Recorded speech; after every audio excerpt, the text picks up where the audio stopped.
He looked at me like he'd seen a ghost. Sorry, you seem a little jumpy? I thought you were those pesky kids again. Kids don't seem like a reason to be scared.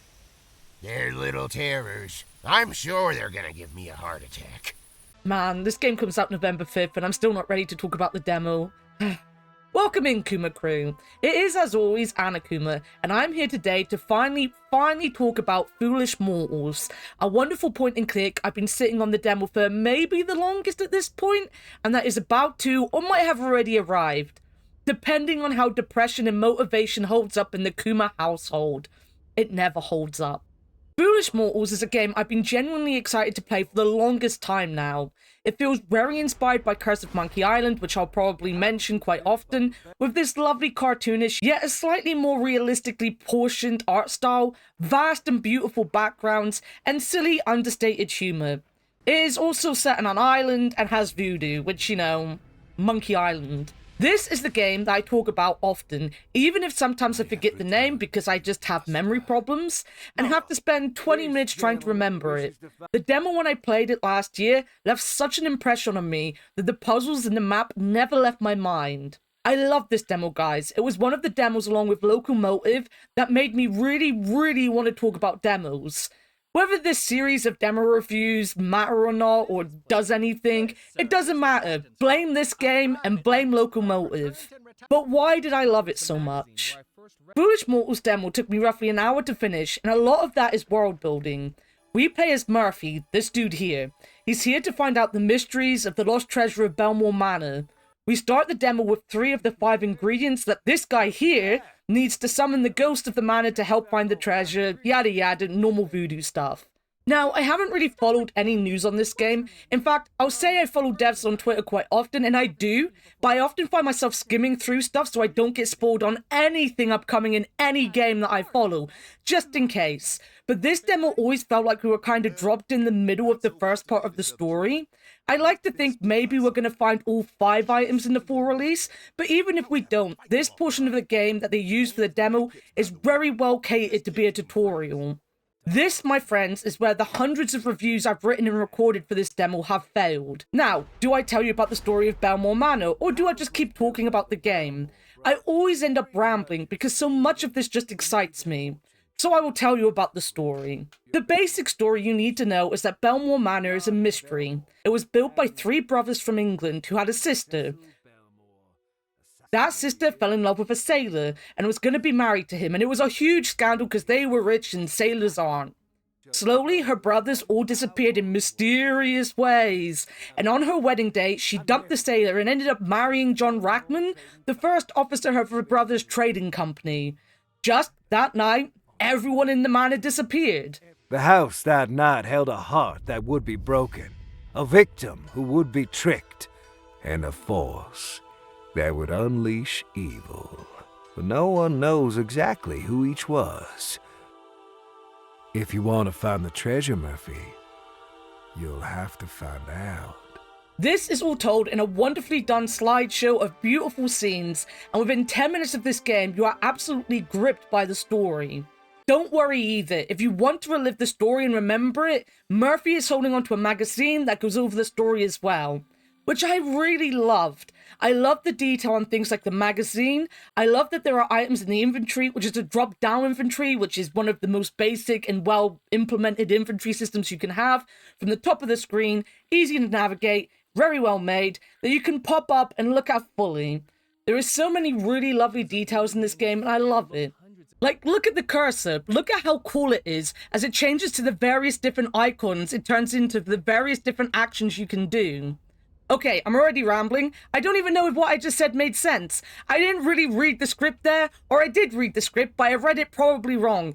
Lots of rambling. Let's calm down, bring it down a peg, and continue. After talking to the Voodoo Man and this spirit guide, you can explore the area around his riverboat, the Spirit Queen, and then leave to this beautiful map. As you can see, some of the places are blocked out for the demo, which is always something I love because it reminds you how big the map in the world will be, but in the demo you only get the snippet you need to see, but even then, there are a few good places to visit. The town is fantastic. It's spread over multiple screens with a few buildings to go into. You have some great puzzles and meet some fantastic characters. You will also get to go and look at the manor itself, and then there is a graveyard, which, when you're so heavily inspired by Curse of Monkey Island, feels like something you just need. I quite like the fact that you even talk about accidentally burying someone who is alive, because in Curse of Monkey Island, Guybrush finds Stan in the cemetery, after stuffing him in the coffin in the first place in the second game. So, you know, I don't know if I'm looking too much into that. There's also a whole puzzle where you get buried alive, or I guess incarcerated alive in a tomb in Curse. It just feels very reminiscent of Curse, and I loved it. When you navigate everything and get your items, we have this happen.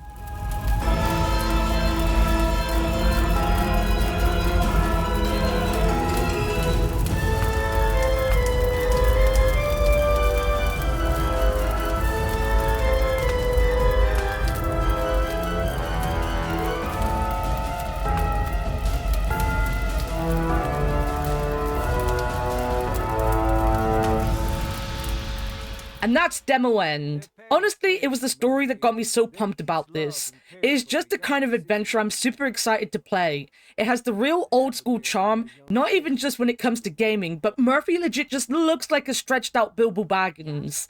That doesn't mean the gameplay was poor either. Foolish Mortals Plays is a very safe yet well-crafted point-and-click adventure game, and whilst these words always sound like I'm writing it off or saying it's bad, they are kind of the highest form of praise I can give an adventure game these days. Very often, you'll find a game trying too hard to do something special, and it just fails. And I really just like when point-and-click games these days either focus on one mechanic that makes the game unique, like the time travel in Old Skies and the Drifter, which are two fantastic games, or focuses on decent and well put together gameplay to make the story shine, like Elroy and the Aliens or an English Haunting have done so. I love old school point and click games, and whilst they were moon logic-y and they had their pixel hunting problems, very often the absolute classics were just very well put together puzzle games with a very good story attached to it. Adventure games are the perfect medium to tell really well detailed stories. It's why things like edutainment games such as Pajama Sam exist and are so good to this day. You can put so many moral stories, you can put spooky stories, you can put anything into a point and click and make it play out really well whilst putting some puzzles into it. So when a game doesn't give itself an identity, tries too hard, or overcomplicates what is a very basic premise of a genre, and then it all goes wrong, it's kind of sad. In this demo, you don't get bogged down with anything that would take away from the story and immersing yourself in the gameplay.